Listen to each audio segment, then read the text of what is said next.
नमस्कार साथियों, आज है 19 अक्टूबर और 19 अक्टूबर के जितने भी इम्पोर्टेंट करंट अफेयर के क्वेश्चन बनने वाले थे आज हम उन सभी को डिस्कस करेंगे। साथ ही दोस्तों, इन प्रश्नों से जुड़े हुए महत्वपूर्ण तथ्यों को भी जानेंगे जिससे आपको प्रश्न करने में एग्जाम में बेहद आसानी हो सके। चलते हैं आज के पहले प्रश्न की ओर। हमारा पहला प्रश्न है, अंतर्राष्ट्रीय गरीबी उन्मूलन दिवस कब मनाया जाता है? अंतर्राष्ट्रीय गरीबी उन्मूलन दिवस कब मनाया जाता है? दोस्तों, इससे पहले जान लेते हैं कि कल हमें प्रश्न का सही जवाब किस किसने दिया है। दोस्तों, हमें कल सही जवाब दिया है खुशबू भारती, अंजना गोस्वामी, अजय जी, संगीता, शिखा, संध्या, आयुष, अनीता, विशाल, ब्रजेश, एम हुसैन तुर्क। इन लोगों ने हमें हमारे प्रश्न का सही जवाब दिया है। दोस्तों, अब देख लेते हैं आज का क्या जवाब है। दोस्तों, अंतर्राष्ट्रीय गरीबी उन्मूलन दिवस कब मनाया जाता है? दोस्तों, ये हर वर्ष 17 अक्टूबर को मनाया जाता है। कब मनाया जाता है? 17 अक्टूबर को। इसका मनाने का कारण है कि अंतर्राष्ट्रीय स्तर पर गरीबी को समाप्त किया जा सके। इसी कारण से अंतर्राष्ट्रीय गरीबी उन्मूलन दिवस मनाया जाता है। दोस्तों, चलते हैं अगले प्रश्न की ओर। हमारा अगला प्रश्न है, रेड लाइट ऑन गाड़ी ऑफ अभियान कहाँ से शुरू किया गया है? दोस्तों, रेड लाइट ऑन गाड़ी ऑफ अभियान शुरू किया गया है दिल्ली से। दोस्तों, दिल्ली में प्रदूषण की समस्या को समाप्त करने के लिए, यानी कि कई बार क्या होता है कि गाड़ी सिग्नल पर खड़ी रहती है और स्टार्ट रहती है, जिस कारण से पर्यावरण में प्रदूषण बढ़ता जाता है। और प्रदूषण को कम से कम करने के लिए दिल्ली सरकार ने रेड लाइट ऑन गाड़ी ऑफ अभियान शुरू किया है। इस अभियान की शुरुआत दिल्ली के मुख्यमंत्री अरविंद केजरीवाल द्वारा की गई है। दोस्तों, इस अभियान के तहत दिल्ली सरकार का कहना है कि न सिर्फ लोगों का तेल बचेगा बल्कि प्रदूषण में भी कमी आएगी, क्योंकि कुछ सेकंड्स के लिए गाड़ी ऑफ होगी और पर्यावरण भी शुद्ध हो जाएगा। चलते हैं दोस्तों अगले प्रश्न की ओर। हमारा अगला प्रश्न है, दक्षिण एशियाई फुटबॉल महासंघ चैंपियनशिप 2021 किसने जीता है? प्रश्न है हमारा, दक्षिण एशियाई फुटबॉल महासंघ चैंपियनशिप 2021 किसने जीता है? दोस्तों, दक्षिण एशियाई फुटबॉल महासंघ चैंपियनशिप को सैफ फुटबॉल चैंपियनशिप भी कहा जाता है। क्या कहा जाता है? सैफ फुटबॉल चैंपियनशिप, क्योंकि नाम है इसका साउथ एशिया फुटबॉल महासंघ चैंपियनशिप। दोस्तों, इसका आयोजन किया गया था मालदीव में। कहाँ किया गया था? मालदीव में। अगर पूछा जाए आपसे कि दक्षिण एशियाई फुटबॉल महासंघ चैंपियनशिप या सैफ फुटबॉल चैंपियनशिप का आयोजन कहाँ किया गया था? मालदीव में। मालदीव की राजधानी माले में इसका फाइनल खेला गया।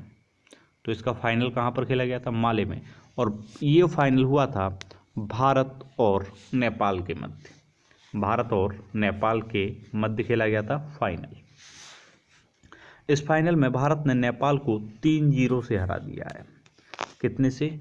3-0 से हरा दिया है। और भारतीय टीम का नेतृत्व कर रहे थे सुनील छेत्री जी, यानी कि भारतीय टीम के कप्तान कौन थे? सुनील छेत्री। और सुनील छेत्री इस समय तेजी से गोल करते जा रहे हैं और उन्होंने लियोनेल मेसी की भी बराबरी कर ली है। किसकी बराबरी कर ली है? लियोनेल मेसी की। लेकिन उनकी इस समय उम्र 37 साल है। कितनी है? 37 ईयर्स है। और उम्मीद कमी है कि वो रोनाल्डो के रिकॉर्ड तक पहुंच पाएंगे। चलते हैं दोस्तों अगले प्रश्न की ओर। हमारा अगला प्रश्न है, एनएसजी का कौन सा स्थापना दिवस मनाया गया है? यानी कि नेशनल सिक्योरिटी गार्ड का कौन सा स्थापना दिवस मनाया गया है? तो दोस्तों, इस बार एनएसजी का 37वां स्थापना दिवस मनाया गया है। कौन सा मनाया गया है? 37वां। एनएसजी की बात करें दोस्तों, एनएसजी की स्थापना वर्ष 1984 में 1984 में दिल्ली में की गई थी। कहाँ पर की गई थी? दिल्ली में। तो इसका हेडक्वार्टर कहाँ है? भारत की राजधानी दिल्ली में। और इस समय इसके हेड जो हैं वो हैं एम.ई. गणपति जी। कौन है? एम.ई. गणपति जी। चलते हैं दोस्तों अगले प्रश्न की ओर। हमारा अगला प्रश्न है, भारत में रूसी फिल्म महोत्सव का भारत में रूसी फिल्म महोत्सव का ब्रांड एम्बेसडर कौन बना है?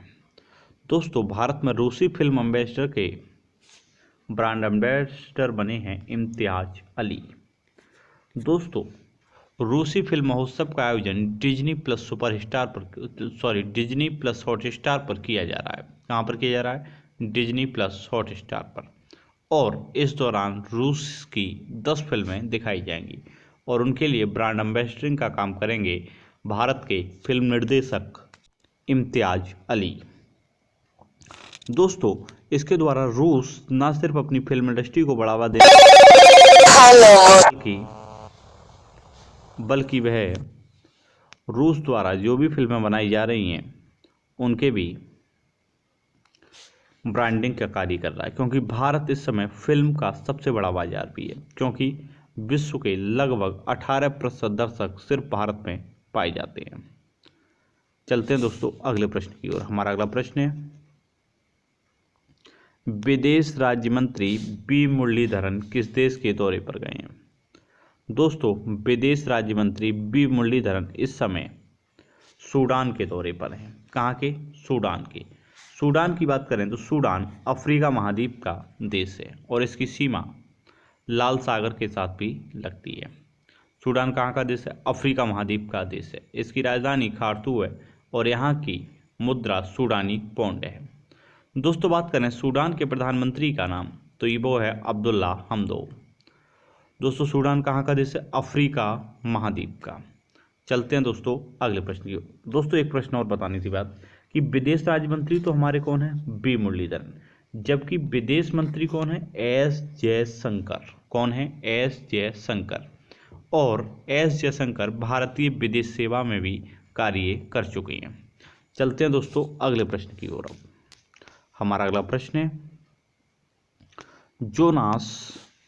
जोनास गैहरस्टोर किस देश के पीएम यानी कि प्रधानमंत्री बने हैं? दोस्तों, अभी हाल फिलहाल में जोनास गैहरस्टोर नॉर्वे के प्रधानमंत्री बने हैं। कहाँ के? नॉर्वे के। नॉर्वे की बात करें तो नॉर्वे यूरोप का हिस्सा है। किसका? यूरोप का। और ये यूरोप में स्कैंडिनेवियाई देशों का हिस्सा है। नॉर्वे की राजधानी ओस्लो है। कहाँ पर है? नॉर्वे की राजधानी ओस्लो है और नॉर्वे में रात का सूर्य भी दिखाई देता है। ये दिखाई देता है आपको गर्मियों के मौसम में। चलते हैं दोस्तों अगले प्रश्न की ओर।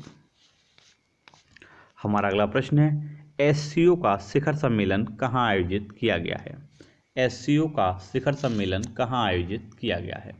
दोस्तों, इस वर्ष एससीओ का शिखर सम्मेलन आयोजित किया गया है तजाकिस्तान के दुशांबे शहर में। कहाँ पर? तजाकिस्तान के दुशांबे शहर में। और एससीओ शिखर सम्मेलन की अध्यक्षता की है इमामोली रहमान ने। किसने? इमामोली रहमान ने। ये तजाकिस्तान के राष्ट्रपति भी हैं। दोस्तों, अगर एससीओ की बात करें तो एससीओ में भारत पूर्णकालिक सदस्य है। भारत को 2017 के कजाकिस्तान के अस्ताना यानी कि अब अस्ताना का नाम हो चुका है नूर सुल्तान। क्या हो गया है अस्ताना का नाम? नूर सुल्तान। यानी कि 2017 के अधिवेशन में भारत और पाकिस्तान दोनों को एससीओ का सदस्य बना दिया गया था। यानी कि एससीओ का पूरा नाम है शंघाई सहयोग संगठन। अगर एससीओ की बात करें दोस्तों तो एससीओ में कुल 8 सदस्य हैं, जिसमें हैं भारत, चीन, रूस। कौन कौन से देश हैं? भारत, चीन, रूस। और है किर्गिस्तान, पाकिस्तान, तजाकिस्तान, उज्बेकिस्तान और कजाकिस्तान। इसके 4 पर्यवेक्षक देश भी हैं, जिनका नाम है अफगानिस्तान, बेलारूस, ईरान और मंगोलिया। साथ ही दोस्तों, ये जो सम्मेलन आयोजित किया गया था, इस बार इसकी 20वीं वर्षगांठ भी थी। क्या था? 20वीं वर्षगांठ भी थी। दोस्तों, ये 21वीं बैठक थी। कौन सी थी? एससीओ की 21वीं बैठक थी और आयोजित कहाँ पर हुई थी? तजाकिस्तान में। और 21वीं बैठक में एक बात पर और सहमति बनी है, वो है कि ईरान को अब एससीओ का स्थायी सदस्य बनाया जाएगा। तो अगली बार ईरान क्या होगा? एससीओ का स्थायी सदस्य। दोस्तों, ईरान की बात करें तो ईरान की राजधानी कहाँ पर है? तेहरान में। ईरान की राजधानी कहाँ पर है? तेहरान में। तो तो आपको इस प्रश्न से कुल इतनी जानकारी प्राप्त हुई। चलते हैं दोस्तों अगले प्रश्न की ओर। हमारा अगला प्रश्न है, G7 शिखर सम्मेलन का आयोजन कहाँ किया गया है? G7 शिखर सम्मेलन का आयोजन कहाँ किया गया है? दोस्तों G7 शिखर सम्मेलन का आयोजन यूनाइटेड किंगडम में किया गया है। कहाँ पर किया गया है? यूनाइटेड किंगडम में। दोस्तों यूनाइटेड किंगडम में एक शहर है कॉर्नवाल। क्या नाम है? कॉर्नवाल। और कॉर्नवाल इंग्लैंड के दक्षिण पश्चिम में स्थित है। दोस्तों यूनाइटेड किंगडम की बात करें तो यूनाइटेड किंगडम में कुल 4 देश आते हैं, जिसमें है इंग्लैंड, स्कॉटलैंड, वेल्स और उत्तरी आयरलैंड। लेकिन जो कॉर्नवाल शहर है वो कहाँ पर है? इंग्लैंड में है। तो इसका आयोजन कहाँ किया गया था? इंग्लैंड में। और इस सम्मेलन का मुख्य विषय यानी कि थीम थी बिल्ड बैक बेटर। क्या थी? Build back better. अगर हम बात करें G7 का हिस्सा भारत नहीं है, लेकिन फिर भी इसकी अध्यक्षता यूनाइटेड किंगडम कर रहा था। उसने भारत को और ऑस्ट्रेलिया, दक्षिण कोरिया तथा दक्षिण अफ्रीका को गेस्ट कंट्रीज के रूप में आमंत्रित किया था। दोस्तों इसमें 7 विकसित देश आते हैं, जिस कारण इसे G7 कहा जाता है। क्या कहा जाता है? G7। दोस्तों ये दूसरा अवसर था जब इस सम्मेलन में भारतीय प्रधानमंत्री नरेंद्र मोदी ने हिस्सा लिया था। इससे पहले उन्होंने वर्ष 2019 में भी हिस्सा लिया था और 2017 में भी भारत को आमंत्रित किया गया था। उस समय भारत के विदेश मंत्री ने इसमें हिस्सा लिया था। चलते हैं दोस्तों अगले प्रश्न की ओर। हमारा अगला प्रश्न है, heart of Asia Istanbul process का आयोजन कहाँ किया गया है? Heart of Asia Istanbul process का आयोजन किया गया है दोस्तों तजाकिस्तान में। कहाँ पर? तजाकिस्तान में। दोस्तों heart of Asia Istanbul process Afghanistan एवं तुर्की की एक क्षेत्रीय पहल थी, जिसे 2 नवंबर 2011 को लॉन्च किया गया था। इस बार heart of Asia Istanbul process का ध्येय वाक्य था क्षेत्रीय सुरक्षा पर इस्तांबुल प्रक्रिया और सुरक्षित एवं स्थिर अफगानिस्तान हेतु सहयोग। दोस्तों बात करें भारत की तो Bharat heart of Asia Istanbul process का सदस्य है और अब तक इसके 9 बार आयोजन किया जा चुका है। कितने? 9 बार। भारत ने इस सम्मेलन की अध्यक्षता वर्ष 2016 में की थी और उस वर्ष heart of Asia Istanbul process का आयोजन भारत के अमृतसर शहर में किया गया था। कहाँ पर किया गया था? अमृतसर शहर में। दोस्तों इसका अगला सम्मेलन अफगानिस्तान में आयोजित हो रहा है और देखना ये है कि इस सम्मेलन को आयोजन तालिबान सरकार करवाती है या नहीं करवाती है। चलते हैं दोस्तों अगले प्रश्न की ओर। हमारा अगला प्रश्न है, यानी कल का प्रश्न था, हमने पूछा था विश्व का सबसे द्रुततम सुपर कंप्यूटर कौन सा है, यानी कि विश्व का सबसे तेज सुपर कंप्यूटर कौन सा है, और वो है फोगाकू। कौन सा है? फोगाकू। और ये जापान देश के द्वारा बनाया गया है।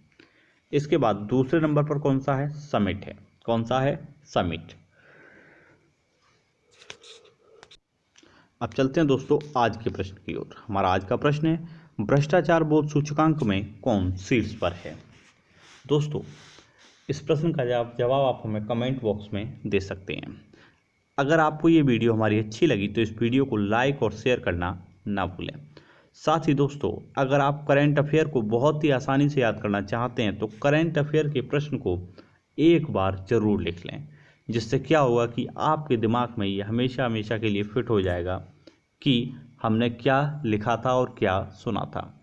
साथ ही दोस्तों इन प्रश्नों से जुड़े हुए कुछ महत्वपूर्ण तथ्यों को अपने आप भी इकट्ठा करें, जिससे आपको प्रश्न याद करने में भी आसानी होगी। करंट अफेयर विभिन्न एग्जाम में लगातार ही बहुत ही उपयोगी सब्जेक्ट भी बनता हुआ जा रहा है, यानी कि इस टॉपिक से करंट अफेयर से हर एग्जाम में लगभग 10 से 12 प्रश्न रहते हैं। दोस्तों बात करें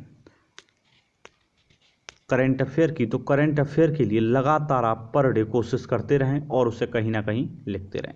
अगर आपको ये वीडियो पसंद आई तो इस वीडियो को लाइक और शेयर जरूर करें। साथ ही अगर आप हमारे चैनल पर नए हैं तो इस चैनल को सब्सक्राइब करना ना भूलें। दोस्तों आज के लिए बस इतना ही। आपसे मुलाकात होगी कल नए वीडियो के साथ। तब तक के लिए नमस्कार।